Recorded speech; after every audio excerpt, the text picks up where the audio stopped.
Meu nome é Eloísa Hart. Tenho 18 anos e 3 semanas antes da data prevista para eu começar a faculdade. Descobri que meus pais roubaram R$ 187 mil de mim. Minha avó economizou esse dinheiro ao longo de 18 anos. Todo santo mês, silenciosamente e consistentemente, para que eu pudesse ter um futuro que ela nunca teve. Meus pais drenaram cada centavo para pagar o sonho da minha irmã mais nova. E quando perguntei por que minha mãe não hesitou, ela me olhou direto nos olhos e disse: porque ela é a única que realmente importa nesta família. Eu não gritei, não chorei, nem sequer argumentei. Apenas peguei meu telefone e liguei para minha avó. Deixe-me levar você de volta no tempo. 3 semanas antes, o dia em que um telefonema mudou tudo. Eu cresci em Ribeirão Claro, uma cidade tranquila de cerca de 11 mil habitantes. O tipo de lugar onde os vizinhos acenam de suas varandas e ninguém tranca a porta da frente. Nossa casa ficava na Alameda das Oliveiras, uma casa térrea, azul clara, com a pintura descascada e uma garagem que sempre parecia pequena demais para os nossos problemas. Havia uma velha cesta de basquete na frente que ninguém tocava há anos. 4 de nós morávamos lá, minha mãe, meu pai, minha irmã mais nova, Aria, e eu. No papel, éramos uma família normal. Na realidade, éramos um sistema de classificação. Aria era a prioridade.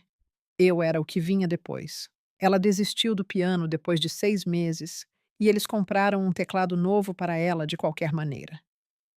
Ela mudou de escola 2 vezes e eles chamaram isso de encontrar o caminho dela. Ela reprovou em 2 matérias e minha mãe culpou os professores por não entenderem sua criatividade. Eu, por outro lado, entrava no quadro de honra todo semestre. Entrei no grupo de debate, trabalhava meio período em uma livraria na Rua dos Cedros, desde os 15 anos. Eu pagava minhas próprias roupas, meu próprio material escolar, até as taxas dos meus exames.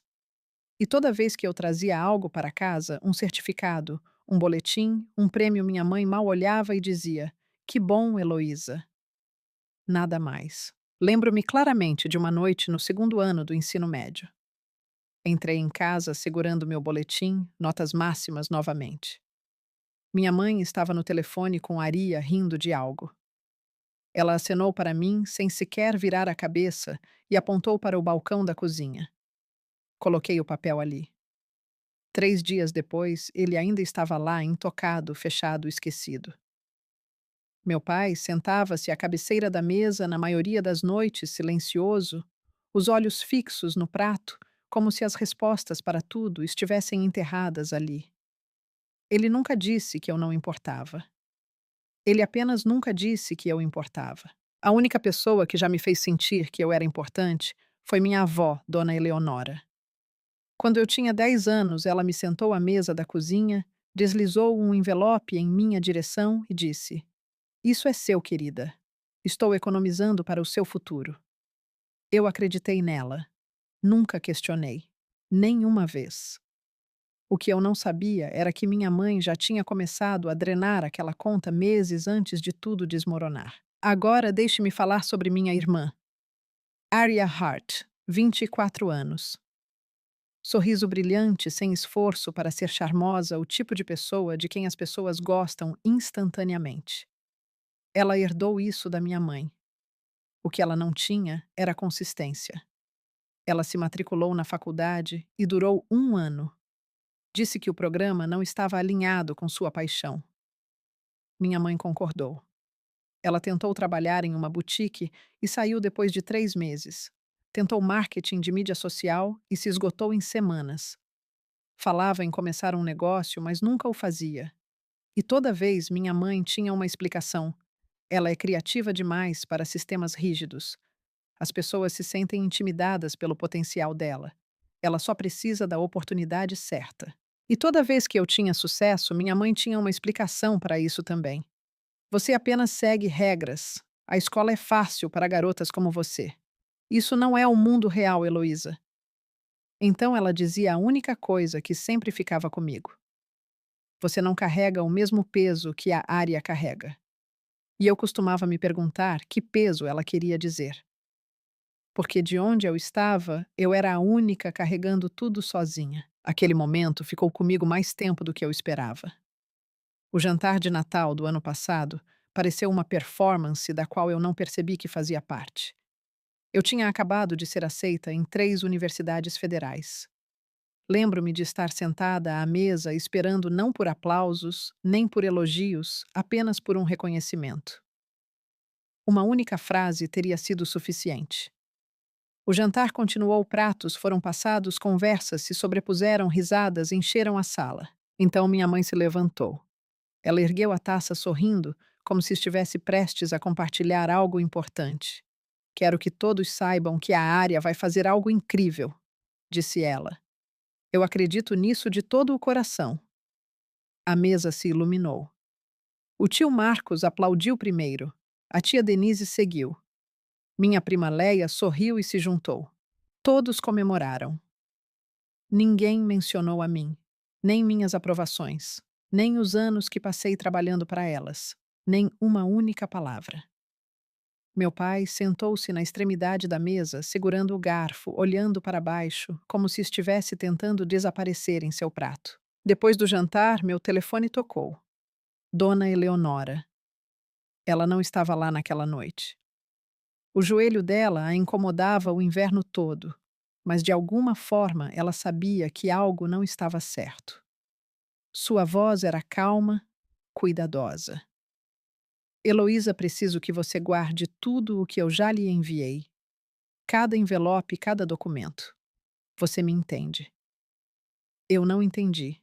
Não naquela hora. Mas eu disse que sim. Eu vou guardar, vó. Eu gostaria de ter perguntado o porquê. 3 semanas antes do dia da mudança para a faculdade, em uma terça-feira de julho, eu estava sentada no balcão da cozinha com meu laptop aberto, terminando minha lista de verificação de matrícula.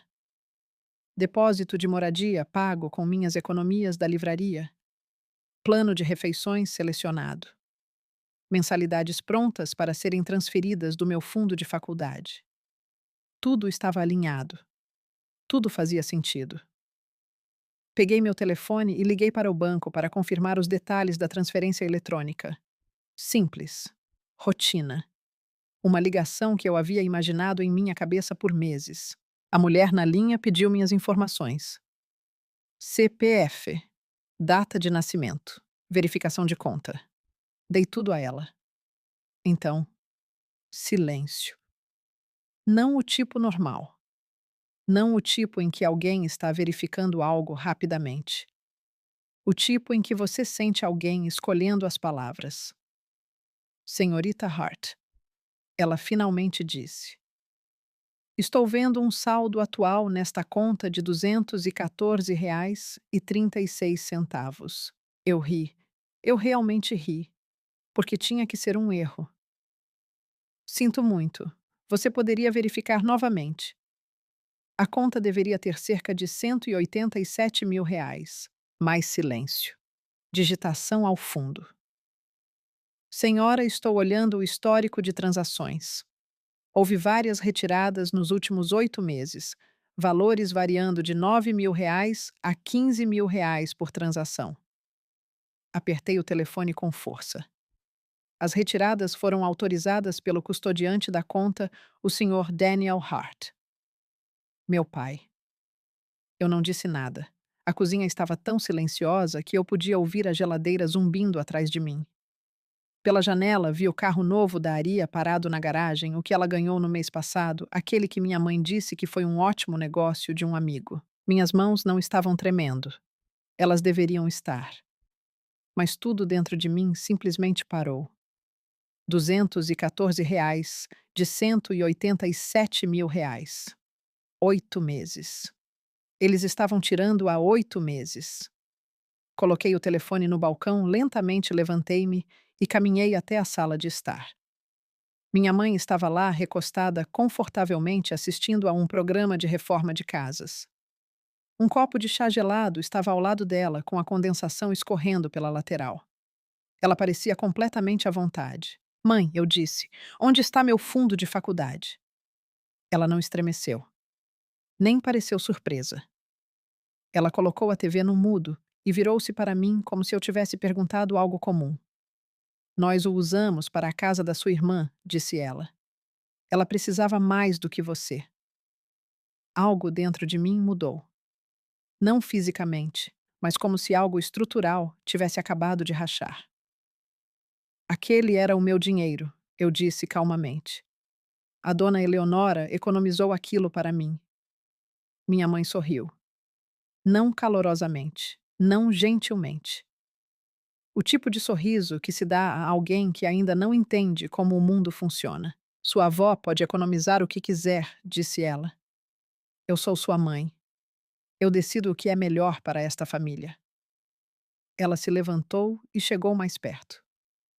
Aquela era uma conta de custódia. Legalmente é minha. Eu podia sentir o cheiro do perfume dela. Aquele perfume suave de baunilha que ela sempre usava para ir à igreja. Você quer falar sobre legalidade? Ela continuou. Vá em frente. Processe-me. A voz dela permaneceu calma, controlada. Mas não se esqueça de quem a criou, quem a alimentou, quem manteve um teto sobre sua cabeça. Ela inclinou a cabeça me estudando. A área precisava de estabilidade, um começo de verdade, uma casa. Então ela acenou com a mão levemente, como se estivesse espantando algo insignificante. Você vai dar um jeito. Você sempre dá. E então ela disse a frase que ficaria comigo para sempre. Ela é a única que realmente importa nesta família. Ela disse isso como se fosse óbvio, como quem afirma um fato.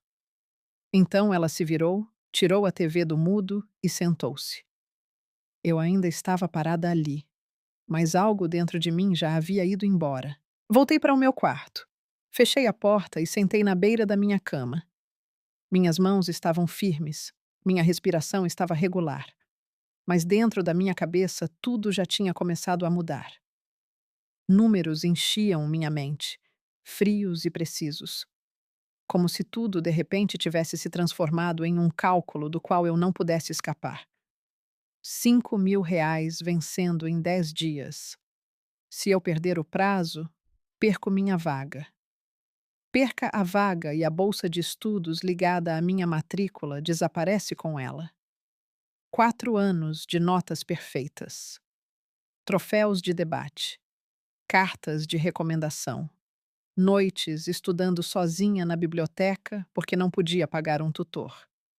Tudo isso poderia sumir por causa de uma decisão que nunca foi minha. Verifiquei minha conta bancária pessoal novamente. Mesmo sabendo o número. R$ 812. Isso era tudo o que eu tinha. Meses de economia do meu trabalho de meio período na livraria.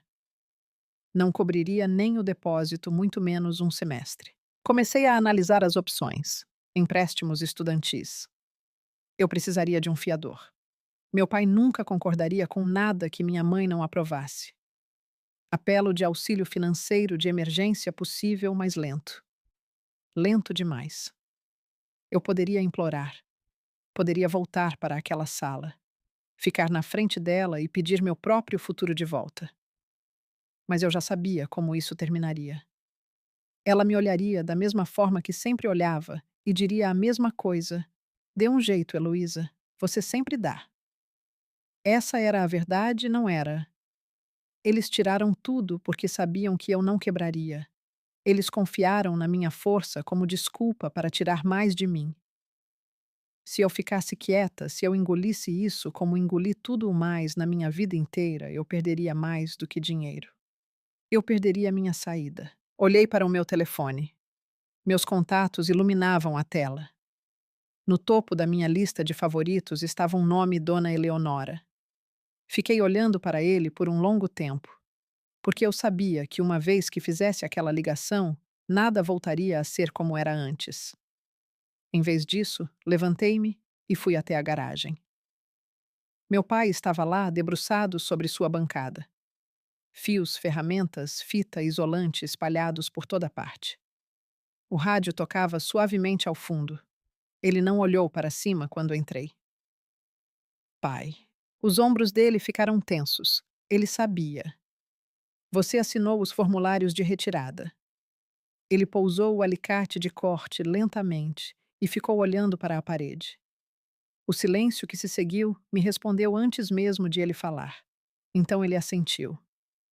Bem, sua mãe disse que era a coisa certa para a família. Para a família ou para a área? Ele se virou então. Seus olhos estavam vermelhos, não de chorar, mas de não dormir. Sua mandíbula se apertou. Suas mãos se mexiam como se ele não soubesse onde colocá-las. Ele sabia. O tempo todo. Ela é sua irmã, disse ele. Somos todos família. O dinheiro vai voltar, Heloísa. Sempre volta. Repeti baixinho. Voltar. 187 mil reais simplesmente vão voltar. Ele desviou o olhar. Sua mãe pensou que. Não estou perguntando o que a mãe pensou, eu disse. Estou perguntando o que você pensou. Ele não respondeu. Você assinou aqueles formulários, continuei. Cada um deles. Por 8 meses. Nada. Ele pegou o alicate novamente, como se ele pudesse ancorá-lo a algo sólido. Você assinou o meu futuro, eu disse. E você nem consegue olhar para mim. Ele não olhou. Não disse mais uma palavra. Fiquei ali por mais um segundo, esperando por algo. Uma explicação. Um pedido de desculpas. Qualquer coisa. Mas não houve nada. Então me virei e saí. Pela cozinha. Passei pelo balcão onde meu boletim ficou intocado por dias. Passei pela sala de estar onde o programa da minha mãe ainda passava, como se nada tivesse acontecido. Voltei para o meu quarto. Fechei a porta. Sentei-me na beira da cama e peguei o telefone. Meu dedo pairou por apenas um momento. Então eu liguei para ela. Dona Eleonora atendeu no segundo toque. Sua voz era calorosa, familiar, firme. Heloísa querida, está tudo bem. E foi isso. Aquele foi o momento em que tudo se rompeu. Contei tudo a ela. A ligação com o banco, o saldo, as retiradas ao longo de 8 meses, o pai assinando os formulários, a mãe parada ali sem um traço de culpa. Contei cada detalhe em ordem. Não chorei. Não parei. Apenas contei a verdade. Quando terminei, houve silêncio do outro lado. 10 segundos, talvez mais. Então a voz dela voltou. E não era a mesma. Não era mais calorosa. Era afiada, controlada, precisa. Eles levaram tudo? Sim. Quando nos últimos 8 meses? Sim. Seu pai assinou por isso? Sim. E sua mãe sabia. Engoli em seco. Ela planejou. Silêncio novamente. Mas desta vez parecia diferente. Não vazio. Focado. Como se algo já estivesse começando a tomar forma. A respiração dela mudou. Lenta e medida. Da maneira que sempre fazia quando estava pensando em algo sério. Heloísa, ouça-me com atenção. A voz dela estava firme agora. Sem suavidade. Sem hesitação. Aquele dinheiro é seu. Não deles. Não da família. Seu. Você me entende? Sim, sussurrei. Eu tenho cada documento, ela continuou. Cada um desde o dia em que abri aquela conta. Algo dentro do meu peito mudou. Não exatamente alívio, mas como perceber que eu não estava mais sozinha. Vó, eu não sei o que fazer. Você não precisa saber ainda, ela disse calmamente. É para isso que eu estou aqui. Houve uma breve pausa. Você está segura. Precisa vir para cá esta noite. Estou bem. Ótimo. Amanhã de manhã, 8 horas, na minha mesa da cozinha. Traga tudo o que eu já lhe enviei. Cada envelope, cada carta, cada documento. Você consegue fazer isso? Sim. Bom, vá dormir, querida. Temos trabalho a fazer. A ligação terminou e eu me deitei na cama olhando para o teto. Ela tinha guardado tudo, por 18 anos. Cada extrato, cada registro, cada prova. Eu não pude deixar de me perguntar se uma parte dela sempre esperou por isso. Amanhã chegou mais rápido do que eu queria. Eu estava amarrando meus sapatos perto da porta da frente quando minha mãe apareceu no corredor. Cabelo perfeitamente arrumado, batom já passado, braços cruzados. Aonde você vai? Para a casa da vovó. Algo na expressão dela mudou. Não raiva, algo mais frio. Reconhecimento, como se ela estivesse esperando por este exato momento. Você ligou para sua avó sobre isso. É o dinheiro dela, eu disse. Ela merece saber. Ela deu um passo à frente. E no momento certo, o queixo dela tremeu. Heloísa, você está destruindo esta família. Você entende o que está fazendo. As lágrimas vieram instantaneamente controladas precisas. Eu já tinha visto isso antes. Sua avó não entende nossa situação, continuou ela. Ela nunca entendeu. Ela sempre me julgou. Isso não é sobre julgamento. Eu sou sua mãe, disse ela, a voz quebrando perfeitamente. E você está escolhendo ela em vez de mim depois de tudo o que fiz por você. Eu a observei com cuidado. O lábio trêmulo, a mão pressionada contra o peito. A mesma performance que vi minha vida toda. Quando o pai questionava uma conta. Quando a área atrasava o aluguel. Quando parentes faziam perguntas desconfortáveis. Chorar. Redirecionar. Reescrever a história. Fazer-se de vítima. Atrás dela, meu pai estava no corredor. Silencioso. Braços caídos ao lado do corpo. Presente, mas nunca envolvido. Eu não estou destruindo esta família, eu disse baixinho. Você fez isso quando tirou de mim. A expressão dela mudou instantaneamente. As lágrimas pararam como se um interruptor tivesse sido desligado. Seus olhos ficaram gélidos. Tenha muito cuidado, Heloísa. Eu passei por ela. Ela não tentou me impedir. Não precisava. Enquanto eu saía, já podia ouvi-la pegando o telefone. Entrei no meu carro e pela janela via andando de um lado para o outro na cozinha, falando rápido, gesticulando com movimentos bruscos. Ela estava ligando para a área. O controle de danos já havia começado. A casa da minha avó ficava na Rua das Tulipas, exatamente onde sempre esteve. Uma pequena casa branca com venezianas azuis e um balanço na varanda que rangia suavemente com o vento. Hortênsias ladeavam o caminho. Um sino de vento pendia perto da porta. Por dentro, cheirava a café e lavanda. Sempre foi assim. Ela já estava esperando à mesa da cozinha. Óculos de leitura baixos no nariz. 3 pastas abertas à sua frente. Puramente organizadas, preparadas. Parei na porta. Vó, há quanto tempo você tem tudo isso 18 anos? Perguntei. Ela disse sem olhar para cima. Sente-se. Sentei-me. Ela deslizou a primeira pasta em minha direção. Dentro estava o documento original da conta. Meu nome, Heloísa Hart, beneficiária. O nome do meu pai, Daniel Hart, custodiante. Datado do mês em que nasci. Assinado. Reconhecido em cartório. A segunda pasta continha extratos anuais. Cada ano. Cuidadosamente organizados, rotulados, documentados. Prova de tudo o que um dia foi destinado a mim. Cada documento estava alinhado perfeitamente. 18 anos de extratos organizados em ordem marcados com etiquetas coloridas. A terceira pasta continha o registro mais recente. Saldo R$ 214,36. Minha avó tocou o número levemente com o dedo.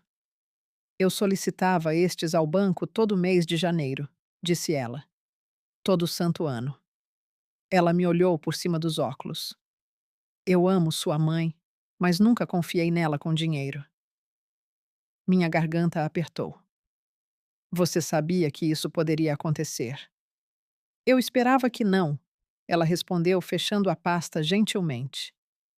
Isso é diferente de não estar preparada. Ela se levantou, serviu-me uma xícara de café sem perguntar e colocou na minha frente. Vou ligar para a doutora Margarete Ellis esta manhã. Ela é a melhor advogada de sucessões deste estado. Vamos recuperar cada centavo que pertence a você. Segurei a caneca com as mãos. Vó, ela é sua filha. Dona Eleonora encontrou meus olhos, firme, clara, inabalável. E você é minha neta, disse ela. O que ela fez é um crime. Doutora Margarete Ellis chegou naquela tarde exatamente às 14 horas. Ela dirigia um sedã prata e portava-se como alguém que passou décadas dentro de tribunais. Seu cabelo grisalho estava perfeitamente preso e seu aperto de mão era firme o suficiente para marcar posição. Ela se sentou à mesa da cozinha, abriu as pastas e começou a ler. Página por página. Sem interrupções, sem reações. Apenas o som suave do papel virando. 20 minutos se passaram. Então ela tirou os óculos e os pousou. Dona Eleonora, disse ela. Isto é muito claro. Ela se voltou para mim. Heloísa, esta é uma conta de custódia sob a lei de transferências para menores. Esse dinheiro legalmente pertence a você desde o dia em que foi depositado. Ela tocou o último extrato. Seu pai era o custodiante. Isso significa que ele tinha a obrigação legal de gerenciar os fundos apenas para o seu benefício. Ela fez uma pausa. Usar 187 mil reais dessa conta para comprar uma casa para outro membro da família não é uma área cinzenta. É uma violação direta desse dever. A sala pareceu menor. E dado o valor, continuou ela, isso se qualifica como crime de apropriação indébita de fundos de custódia. A palavra crime pairou no ar. Pesada. Final. Minha avó falou primeiro. Quais são as opções dela? 2 caminhos, disse Margarete. Uma ação civil para recuperar o dinheiro e uma queixa-crime apresentada ao Ministério Público. Ela olhou entre nós. Você pode escolher um ou ambos. Minha avó olhou para mim. Ela não me guiou, não me pressionou. Ela simplesmente esperou, como sempre fizera. Sustentei o olhar dela. Ambos, eu disse. Margarete assentiu. Fez uma anotação. Então fechou sua pasta. Vou apresentar a queixa amanhã de manhã. Vou precisar de declarações de ambas. Ela se levantou, apertou nossas mãos e saiu. Assim que a porta se fechou, o silêncio pareceu diferente. Não vazio. Em movimento. Como se algo já tivesse sido posto em marcha. Eu esperava que minha avó se sentasse, que descansasse, que processasse tudo. Ela não o fez. Pegou o telefone e começou a percorrer seus contatos com foco silencioso. Vó, o que você está fazendo? Ligando para alguém. Quem a Kátia Abreu? Ela disse, Canal 7. Pisquei. A repórter. Ela foi minha aluna anos atrás. Dona Eleonora respondeu. Esperta. Honesta. Vó, você tem certeza isso é público? Todo mundo vai saber. Ela colocou o telefone na mesa e olhou para mim. Não zangada, não apressada, apenas certa. Heloísa, disse ela suavemente. Ouça-me. Ela não levantou a voz, mas cada palavra pousou com certeza. Sua mãe já está controlando a narrativa. Garanto que ela ligou para as pessoas esta manhã e disse que isso é apenas um mal-entendido. Eu podia imaginar a cena. Ela vai à igreja, sorri, aperta mãos e se faz de vítima, continuou ela. Ela fez isso a vida inteira, garantindo que ninguém ouvisse o outro lado. Ela se inclinou para a frente ligeiramente. Ela depende do nosso silêncio. Pensei em quão convincente minha mãe podia ser. As lágrimas, o tom, a maneira como ela podia desviar a culpa sem esforço. Até mesmo naquela manhã, por um breve segundo, quase acreditei nela. Se ficarmos quietas, disse minha avó, isso se torna uma desavença familiar. E ela sai impune. Ela pegou o telefone novamente. Eu não passei 18 anos economizando aquele dinheiro apenas para deixá-lo desaparecer em silêncio. Ela começou a discar.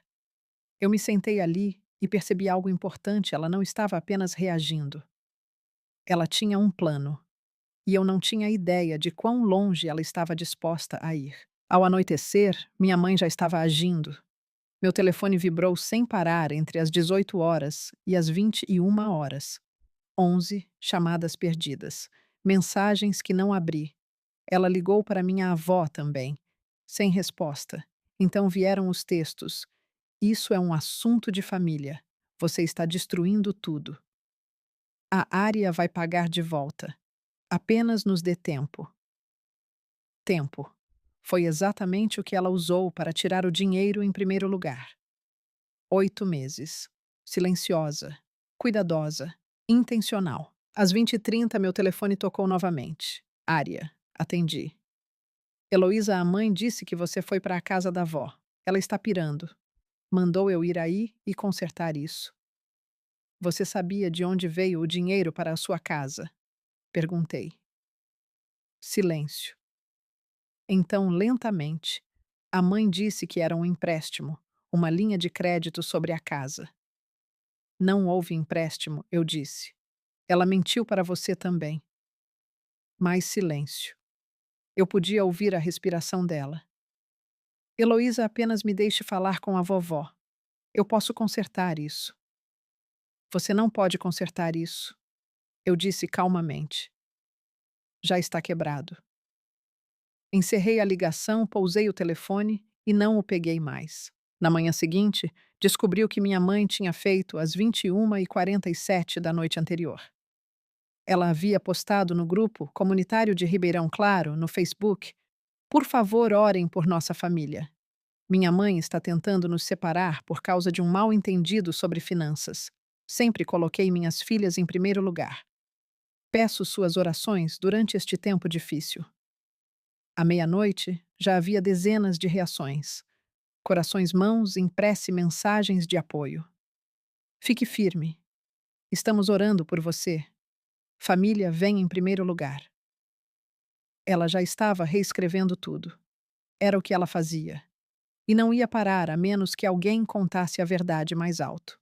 Enquanto eu lia aqueles comentários, minha avó estava na cozinha escrevendo um e-mail para a repórter com aquelas 3 pastas ao lado dela.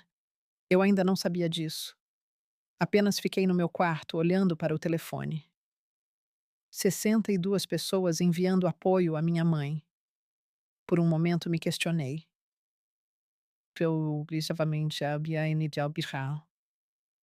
Ela chamou de mal-entendido. Uma parte de mim, a parte que passou 18 anos querendo sua aprovação, quis acreditar nisso. Mas R$ 214 na minha conta não era um mal-entendido. Foi uma decisão, e eu não fiz parte dela. 2 dias depois chegou o sábado. Minha festa de formatura do ensino médio. Eu não queria ir. Parecia entrar em uma história onde todos já acreditavam na versão errada. Mas naquela manhã minha avó ligou. Vá, disse ela gentilmente. Sorria, seja gentil. Deixe sua mãe se sentir confortável. Havia algo na voz dela que me fez pausar, como se aquilo fizesse parte de algo maior. Então eu fui. Então eu. A festa foi em nossa casa na Alameda das Oliveiras. Minha mãe tinha caprichado. Faixas com as cores da escola, um banner com meu nome em letras douradas, comida arrumada perfeitamente sobre as mesas. Tudo parecia uma celebração, mas não parecia uma. As decorações estavam perfeitas. Um grande banner atravessava a sala dizendo: Parabéns, Heloísa, em letras douradas. Havia salgadinhos encomendados dispostos nitidamente na mesa e um bolo com meu nome escrito em glacê brilhante. Cerca de 30 pessoas enchiam a casa, espalhando-se da sala para o pátio dos fundos. Parentes vizinhos, amigos da igreja da minha mãe, alguns contatos de trabalho do meu pai. Até 3 dos meus professores apareceram, incluindo a dona Márcia, que me deu aula de português e literatura por 2 anos. Aria estava lá também, sentada em um canto do pátio com uma bebida na mão, estranhamente quieta. Parecia que não dormia há dias. Minha mãe movia-se pela multidão sem esforço, sorrindo, rindo, tocando ombros, reabastecendo bebidas. Parecia a anfitriã perfeita. Em um ponto, ela me puxou para perto, sob o banner, para uma foto. Estou tão orgulhosa desta garota, disse ela em voz alta. Minha pequena lutadora independente. Ela vai fazer coisas incríveis. Sorri para ir à foto. Agradeci quando as pessoas me entregaram cartões. Comi bolo. Fiz meu papel. Mas o tempo todo eu estava observando, contando rostos. 30 pessoas naquela sala e nenhuma delas sabia a verdade. Ainda não. Aconteceu na metade da festa. Eu estava perto da mesa de comida quando minha tia-avó Linda se aproximou de mim, sorrindo calorosamente. Então, Heloísa, para onde você vai na faculdade? Sua avó deve estar tão orgulhosa. A sala não ficou em silêncio, mas o clima mudou. As pessoas começaram a ouvir antes que eu pudesse responder. Minha mãe apareceu ao meu lado, sua mão pousando firmemente no meu ombro. Ah, a Heloísa ainda está decidindo algumas coisas, disse ela suavemente. Você sabe como os jovens são hoje em dia. Mudam de ideia o tempo todo. Tia Linda franziu a testa levemente. Mas a Eleonora não tinha montado um fundo para ela. Ela fala disso há anos. Agora a sala estava prestando atenção. Eu podia sentir aquele puxão silencioso da curiosidade. Minha mãe não hesitou. Aquele fundo foi mais um investimento familiar, disse ela com um sorriso radiante. E nós o usamos onde era mais necessário. Ela apontou para a área. Ela acabou de comprar sua primeira casa. Não é maravilhoso? Algumas pessoas assentiram educadamente. Outras murmuraram parabéns, mas nem todos. Perto da janela, Dona Márcia não estava sorrindo. Ela observava cuidadosamente. Seus olhos iam da minha mãe para mim e voltavam, sua expressão se fechando. Meu pai olhou para o prato como se ele de repente exigisse toda a sua atenção. Minha mãe continuou. A Heloísa sempre foi independente. Ela não precisa de um fundo. Ela é forte. Certo, querida. A mão dela apertou ligeiramente o meu ombro. A sala esperou que eu concordasse, que eu confirmasse a versão dela da história. Eu não o fiz. Não disse absolutamente nada. Apenas olhei para o meu prato e percebi algo quase surreal. Ela tinha acabado de dizer a 30 pessoas que pegou meu dinheiro e nem sequer entendia o que tinha admitido. A festa terminou lentamente. As pessoas saíram em pequenos grupos. Pratos de papel empilhavam-se no lixo. Meio bolo sobrou no balcão. Minha mãe circulava pela cozinha, cantarolando baixinho, como se tivesse sido um dia perfeito. Como se nada tivesse acontecido. Saí para a varanda dos fundos. Aria me seguiu 1 minuto depois. Heloísa, espera. Parei. Ela parecia exausta. Seus olhos estavam vermelhos, as mãos enfiadas nos bolsos. Aquele fundo era realmente seu, legalmente só seu. Peguei meu telefone e mostrei a ela a foto que tirei na casa da dona Eleonora, o documento da conta. Meu nome como beneficiária. Meu pai listado como custodiante. Nada sobre ela. Nada sobre minha mãe. Nada sobre compartilhamento familiar. Ela ficou olhando. O rosto perdeu a cor. Eu não sabia, disse ela baixinho. Eu juro, eu não sabia. Eu acredito em você. A mãe me disse que era um empréstimo, continuou ela. Uma linha de crédito. Ela me mostrou papéis. Disse que era tudo legítimo. Não houve empréstimo, eu disse. Ela se sentou no degrau da varanda, a cabeça caindo entre as mãos. Por um tempo, nenhuma de nós falou. O som dos grilos enchia o silêncio. Um carro passou devagar pela rua.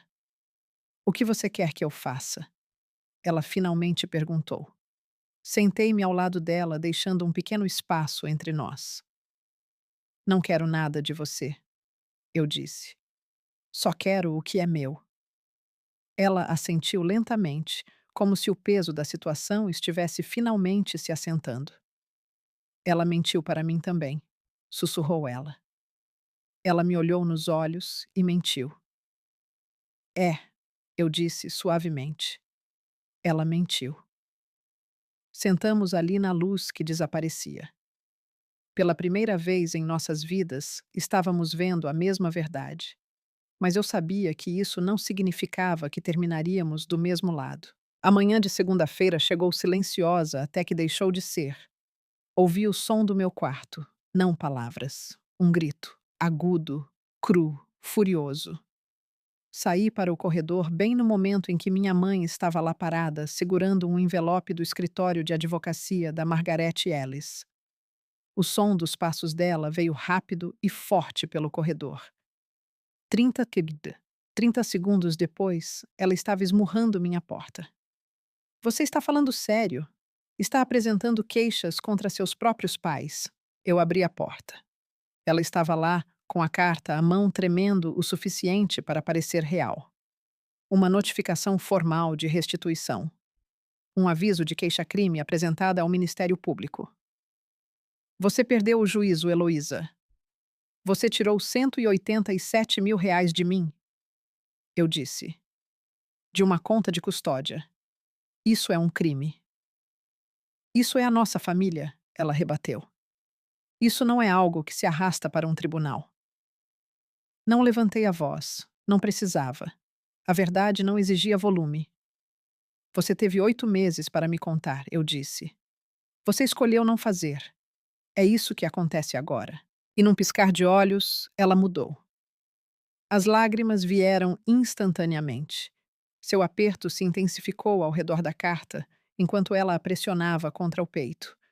Sua voz suavizou naquele tom de mártir ferida. Eu estava tentando ajudar esta família, disse ela. Minhas 2 filhas. Você não tem ideia da pressão que sofri. Seu tom endureceu de repente. As lágrimas sumiram. E lá estava ela. Não a vítima, não a mãe amorosa. Apenas alguém que decidiu que meu futuro era descartável. Se você seguir em frente com isso, disse ela friamente, nunca mais fará parte desta família. Sustentei o olhar dela. Eu já não fazia. Ela me encarou por um longo momento. Então se virou e foi embora, batendo a porta do quarto com tanta força que os quadros na parede chacoalharam. Na manhã seguinte, tudo avançou. Minha avó ligou para a repórter.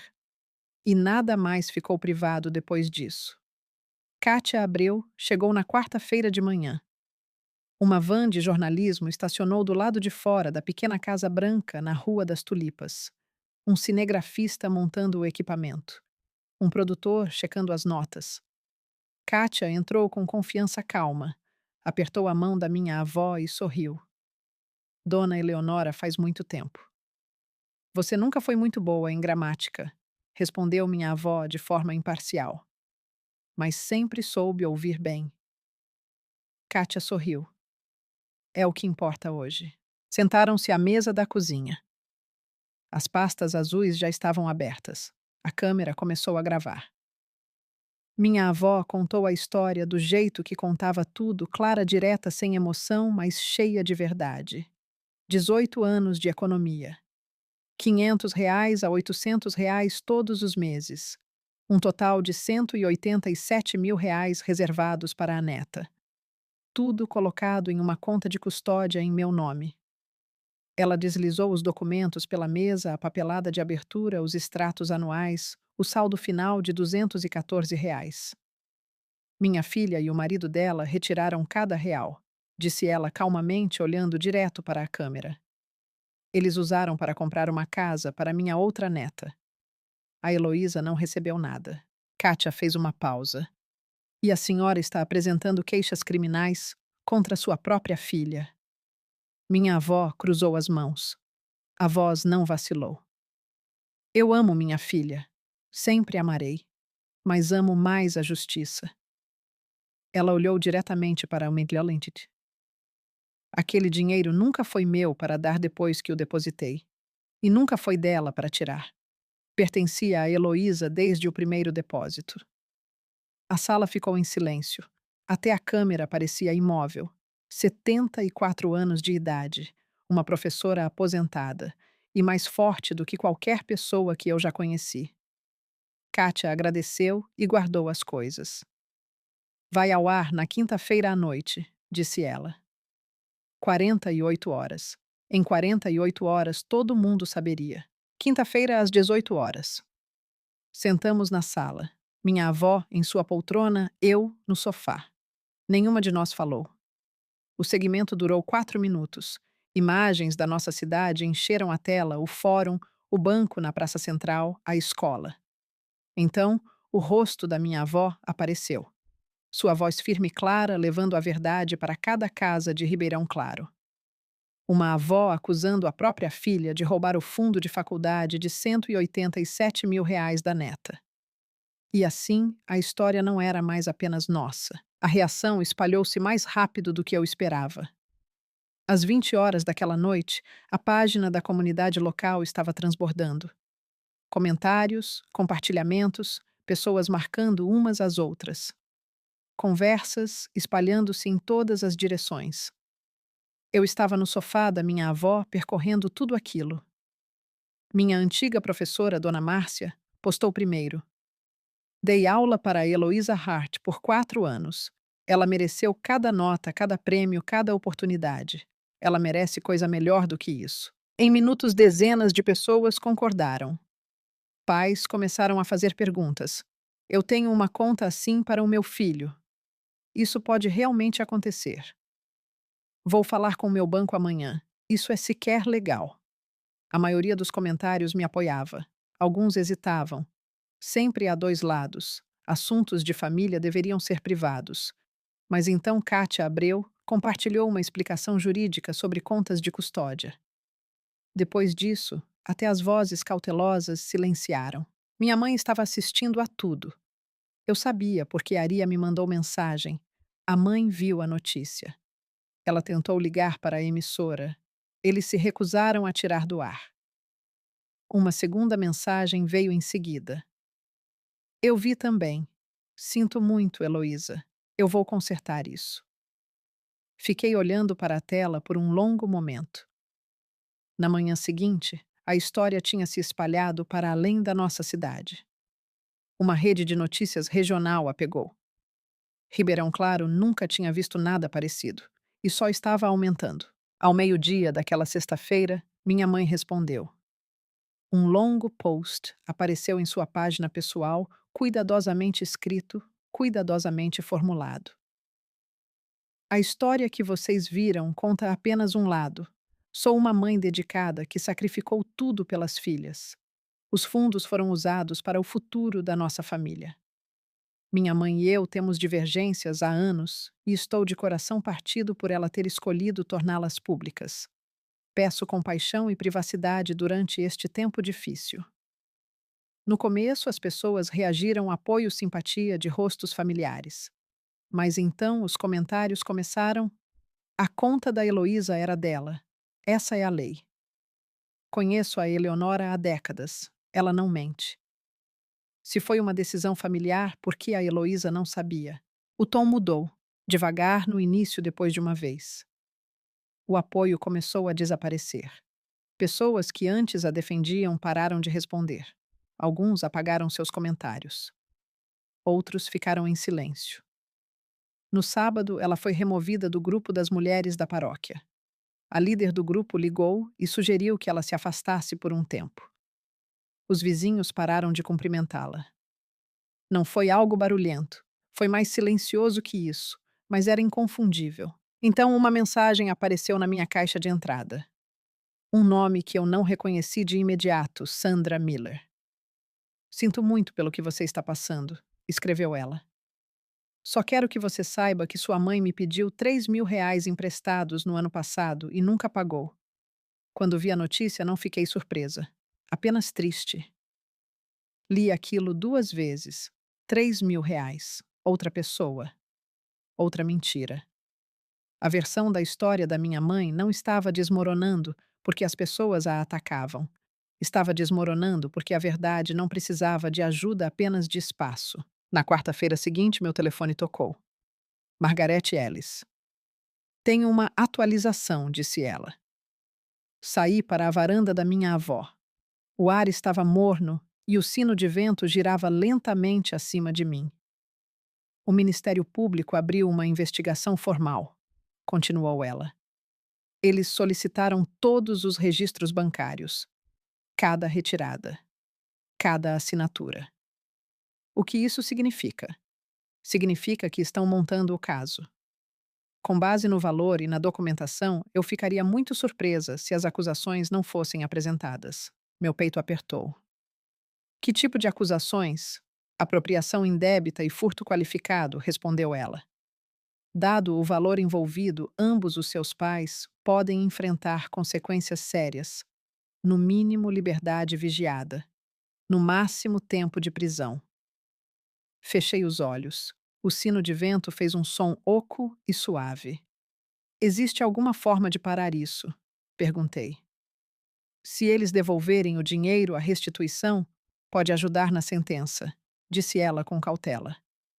Mas uma vez que o processo começou, não está mais em suas mãos. Encerrei a ligação e fiquei ali por um momento. Então voltei para dentro. Minha avó estava na cozinha preparando o almoço como se fosse um dia qualquer. Vó, eu disse baixinho. Ela se virou para me olhar. As palavras pareceram mais pesadas depois que as disse em voz alta. Estou com medo, vó. Ela me olhou calma como sempre. De quê? De que eles possam realmente ir para a cadeia, eu disse. Eles ainda são meus pais. Ela ficou em silêncio por um longo tempo. Quando finalmente falou, sua voz era mais suave do que eu a ouvira durante tudo aquilo. Heloísa, não foi você quem os colocou lá. Eles se colocaram lá. Ela sustentou meu olhar. Cada assinatura, cada retirada, cada mentira foram escolhas deles, não suas. Assenti lentamente. Agora venha se sentar, acrescentou ela gentilmente. Sua sopa está esfriando. Sentei-me à mesa e comi, mas mal senti o gosto. Minha mente estava em outro lugar, porque algo estava prestes a mudar novamente. Ária me ligou naquela tarde de sexta-feira. A voz dela parecia diferente, mais quieta, mais pesada. Heloísa, eu falei com um advogado. Meu próprio advogado. Endireitei o corpo. Tudo bem.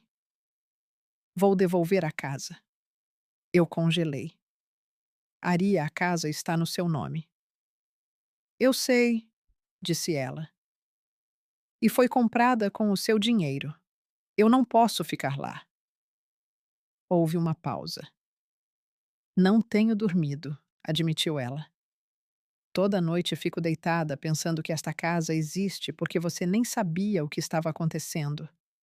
Não posso mais viver assim. Ela explicou: o plano venderia a casa. Cada real iria para uma conta de restituição gerenciada por Margarete Ellis. Tudo limpo, documentado, legal. Meu advogado diz que eu não sou obrigada a fazer isso, continuou ela. Eu não era a custodiante. Não assinei nada. Eu não sabia. Então, por que você está fazendo? Perguntei. Outra pausa. Porque é o certo, disse ela baixinho. E porque não quero me tornar o tipo de pessoa que a mãe é. A voz dela quebrou levemente. Eu não vou. Não respondi de imediato. A cozinha parecia estática ao meu redor. Eu podia ouvir minha avó se movendo no outro cômodo. Ela te disse que era um empréstimo? Eu disse finalmente. Ela me disse muitas coisas, respondeu Arya. Então ela acrescentou algo que fez tudo mudar novamente. Eu olhei a papelada que ela me deu. Os documentos do empréstimo. São falsos, Heloísa. Não existe financiador. Não existe conta. Não houve empréstimo real. Senti o ar deixar meus pulmões.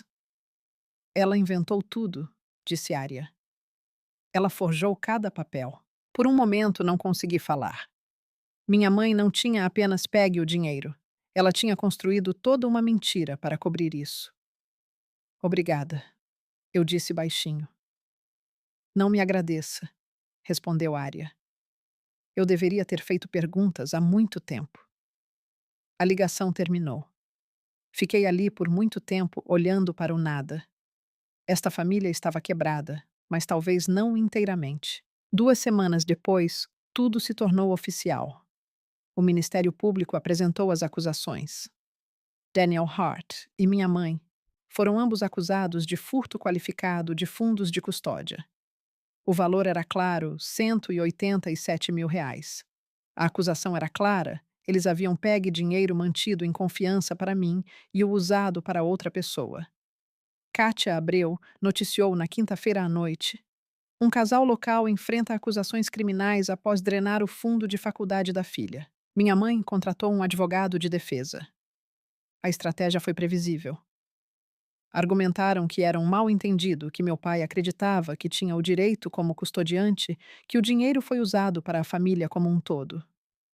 Mas os registros contavam uma história diferente, retiradas espalhadas por 8 meses. 9 mil, 12 mil, 15 mil reais. Cada uma cuidadosamente abaixo de limites que disparariam alertas automáticos. Não foi um erro, foi um plano. E quando a descoberta da área sobre os documentos falsos chegou ao promotor, tudo escalou.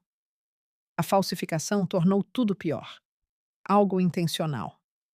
Meu pai, por meio do advogado, tentou cooperar. Ele se ofereceu para aceitar a responsabilidade. Minha mãe recusou. Continuou lutando, insistindo que não tinha feito nada de errado, alegando que era seu direito. Assisti a tudo desenrolar-se da sala da minha avó. Mesma poltrona, mesma presença silenciosa ao meu lado. Eu não queria isso, eu disse baixinho. Só queria que eles fossem meus pais. Minha avó estendeu a mão e apertou a minha. Ela não disse nada, não precisava. Lá fora o poste de luz piscou e o sol desapareceu atrás das casas de Ribeirão Claro. Nada sobre minha família significava mais o que costumava significar. Mas a verdade estava clara. E ao contrário do dinheiro, ela não podia ser tirada de volta. Enquanto tudo avançava legalmente, minha avó fez o que sempre fizera a Gil. Em uma terça-feira tranquila, sentamos juntas no escritório da doutora Margarete Ellis, no centro. Papéis cobriam a mesa, mas desta vez não era sobre o caso. Era sobre o meu futuro. Quero estabelecer um fundo fiduciário irrevogável, disse minha avó. Para a Heloísa, sem nenhum membro da família envolvido. Um banco como administrador. Margarete assentiu. É a opção mais segura. Ninguém pode acessá-lo exceto a Heloísa e apenas sob condições estritas: educação, despesas de subsistência, proteção. Minha avó buscou em sua bolsa e colocou um cheque administrativo sobre a mesa. R$ 42 mil. Fiquei olhando para ele. Vó, isso é tudo o que você tem. Ela disse simplesmente: minhas economias. Minha reserva da Previdência. Tudo exceto esta casa e minha aposentadoria mensal. Eu não posso aceitar isso.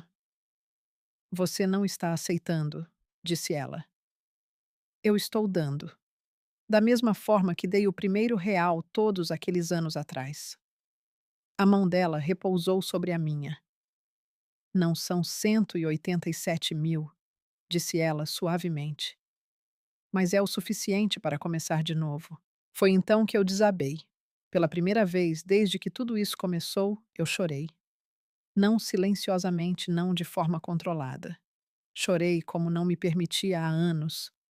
Ela não me impediu, não tentou consertar. Apenas segurou minha mão e ficou ali. Você vale cada centavo, Heloísa, disse ela.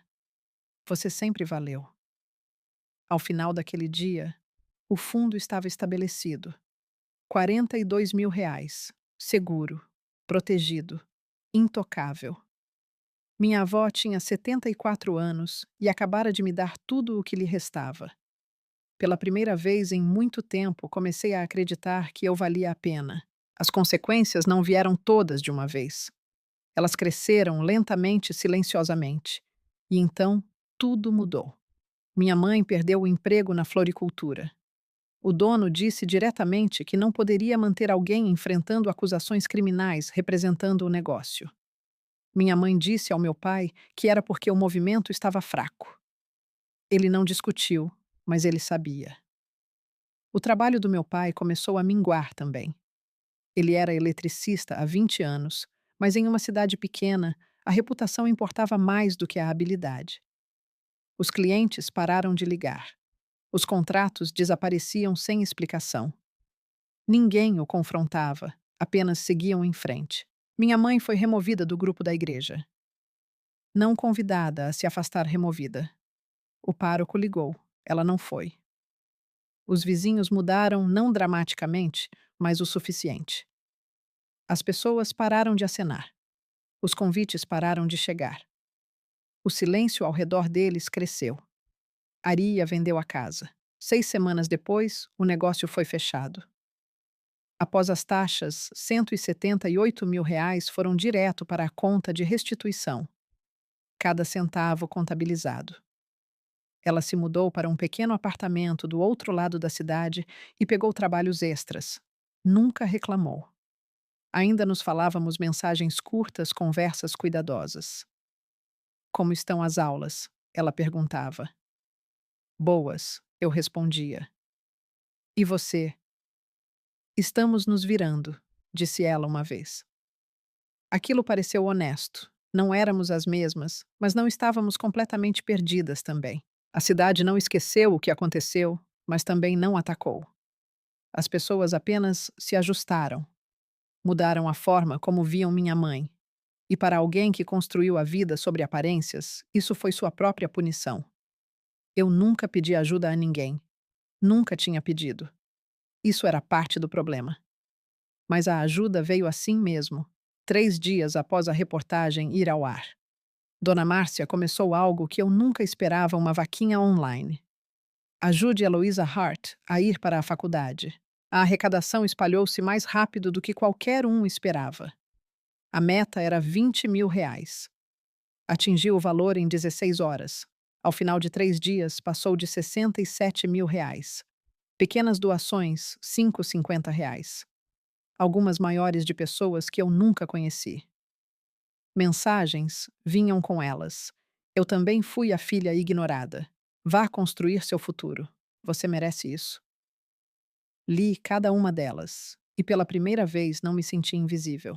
Uma semana depois, algo mais aconteceu. Eu estava na varanda da minha avó quando meu telefone tocou. Era da universidade. Uma mulher apresentou-se como doutora Simone do escritório de admissões. Heloísa, estamos acompanhando sua situação. Com base no seu histórico acadêmico e em tudo o que você demonstrou, gostaríamos de oferecer-lhe uma bolsa de estudos integral. Sentei-me ereta. Integral? Integral, confirmou ela. Para os 4 anos. Minhas mãos começaram a tremer. Acreditamos em você, Heloísa. Desliguei e entrei em casa. Minha avó estava à mesa da cozinha lendo como de costume. Eu consegui?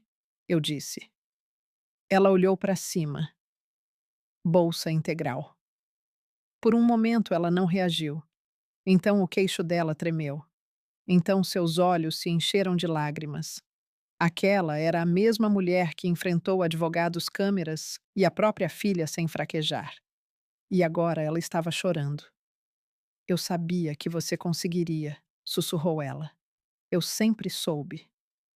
O dinheiro da vaquinha foi redirecionado para moradia, livros e despesas. Cada real tinha um propósito. Mais tarde, descobri que uma das doações anônimas de R$ 500 tinha vindo da área. 4 meses se passaram. Em outubro, as folhas já estavam caindo e o ar trazia aquele frio silencioso de mudança. O caso do meu pai avançou primeiro. Ele aceitou um acordo. Condenação por furto simples, 3 anos de liberdade vigiada. Metade da restituição atribuída a ele. No tribunal, ele ficou lá parado em um terno que não servia direito e disse que aceitava a responsabilidade. Nunca olhou para mim, mas vi suas mãos tremendo. Minha mãe aguentou mais tempo. Argumentou tudo que o dinheiro era para a família, que ela tinha o direito de usá-lo, que minha avó agiu por despeito. Mas as provas eram mais fortes: os registros bancários, as retiradas, os documentos falsos. No final, ela aceitou um acordo. O crime de furto qualificado foi reduzido em grau. 5 anos de liberdade vigiada, pagamentos de restituição, serviço comunitário. Sem prisão, mas com um registro criminal permanente. Ela não disse nada no tribunal. Nem desculpas, nem arrependimento. Nada. Assinou os papéis e saiu sem olhar para ninguém. A venda da casa cobriu a maior parte do dinheiro. O resto seria pago ao longo do tempo. Com o fundo à bolsa e a vaquinha, tudo se ajeitou. Comecei a faculdade no prazo. Livros comprados. Quarto de pensionato designado. Um futuro reconstruído. No dia da mudança, sentei na minha cama e deixei tudo assentar. A justiça não parecia uma vitória. Parecia um luto que tinha sido cuidadosamente contabilizado. Há um pensamento que continua voltando para mim se ela tivesse apenas dito: sinto muito. Apenas 2 palavras. Eu teria parado tudo. Não sei. Mas ela nunca disse. Nenhuma vez. E esse silêncio é mais alto do que qualquer outra coisa. Agora é novembro. Meu quarto no pensionato é pequeno. Uma cama de solteiro, uma escrivaninha perto da janela. Estudantes passando lá fora entre as aulas. Na parede há uma foto eu e minha avó no dia da minha formatura. Ela está usando seu cardigã azul. Eu estou de beca e capelo. Estamos as duas sorrindo. As pessoas me perguntam às vezes se eu odeio meus pais. Eu não odeio. Estou zangada. Estou ferida de maneiras que ainda estou tentando entender. Mas não os odeio. O ódio consome energia e eu preciso dessa energia para outra coisa. O que sinto é mais silencioso, mais pesado o peso de saber que as pessoas que deveriam me proteger escolheram não fazê-lo. Não estou contando esta história para que ninguém sinta pena de mim. Há uma coisa que preciso que você entenda. Não estou contando isso para que você odeie minha mãe. Estou contando porque por 18 anos acreditei em algo que quase me destruiu. Achei que o silêncio significava força. Achei que se trabalhasse duro o suficiente, ficasse quieta o suficiente, nunca causasse problemas. Eventualmente eu seria vista. Eu estava errada. O silêncio nunca foi força. Era permissão. E no momento em que parei de dar essa permissão, tudo mudou. Se você está em um lugar onde alguém da sua própria família está tirando de você seu dinheiro, sua paz, seu senso de quem você é, preciso que ouça isto: estabelecer um limite não é traição, não é destruir um relacionamento, é escolher proteger a si mesmo, é construir uma porta que só abre do seu lado. Você decide quem pode passar. Não sei se meus pais um dia estarão do outro lado dessa porta. Mas pela primeira vez na minha vida, essa escolha pertence a mim. Todo domingo à noite, às 19 horas, ligo para minha avó. Ela ainda está naquela mesma casa, na Rua das Tulipas, as venezianas azuis, o sino de vento. As hortênsias ladeando o caminho. Na semana passada, ela me disse que as correntes do balanço da varanda precisam ser trocadas. Eu disse que consertaria quando fosse para casa nas férias de julho. Ela disse que só acredita vendo. As pastas azuis ainda estão na gaveta da cozinha dela. Por precaução. Eu não discuto com isso. Ária e eu ainda nos falamos. Mensagens curtas, nada muito pesado. Como é a comida aí? Perguntou ela uma vez. Terrível, eu disse, mas é de graça. Ela me disse para aguentar firme. Estamos reconstruindo algo. Não sei como chamar ainda. Não é o que tínhamos antes, porque o que tínhamos antes não era real. Isto é mais lento, mais cuidadoso, talvez mais forte. Quanto aos meus pais, não falo com eles. Sem ligações, sem mensagens, sem visitas. 2 meses após a sentença, recebi uma carta, escrita à mão no papel de carta da minha mãe. Sentei-me na cama e abri. Ela escreveu que fez o que achava que era certo, que sempre tentou fazer o melhor pelas filhas, que um dia eu talvez entendesse. Li a carta mais de uma vez procurando por uma palavra desculpe. Não estava lá. Dobrei a carta e a coloquei na gaveta da escrivaninha. Fechei. Talvez um dia eu responda. Talvez não. Mas essa decisão é minha agora. Olho pela minha janela para o campus. Estudantes caminhando pelo pátio no ar frio, o fôlego visível enquanto se apressam entre as aulas. Todos têm um futuro à frente. Eu também. E pela primeira vez na minha vida, esse futuro está nas minhas mãos. Quando olho para trás para tudo o que aconteceu, percebo que a parte mais dolorosa não foi o dinheiro. Foi a crença que mantive por tanto tempo de que ficar quieta protegeria as pessoas que eu amava e de alguma forma me renderia amor em troca. Achei que ser paciente, compreensiva e forte significava aceitar o que quer que me fosse dado, mesmo quando doía. Mas essa experiência me ensinou algo que levarei para o resto da vida a respeito. Não é algo que você ganha se diminuindo. Amor não é provado pelo quanto você está disposto a perder. E família nunca deveria ser um lugar onde o seu valor é negociável. O que mudou minha vida não foi o momento em que descobri a verdade. Foi o momento em que escolhi agir sobre ela. Escolhi falar. Escolhi proteger o que era meu. Escolhi parar de dar permissão silenciosa para que outros cruzassem meus limites. Essa escolha me custou mais do que eu esperava.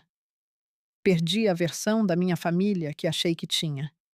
Perdi o conforto. Perdi a certeza. Mas em troca, ganhei algo muito mais importante, ganhei autorrespeito. Ganhei clareza. E ganhei o entendimento de que defender a si mesmo não é egoísmo, é necessário.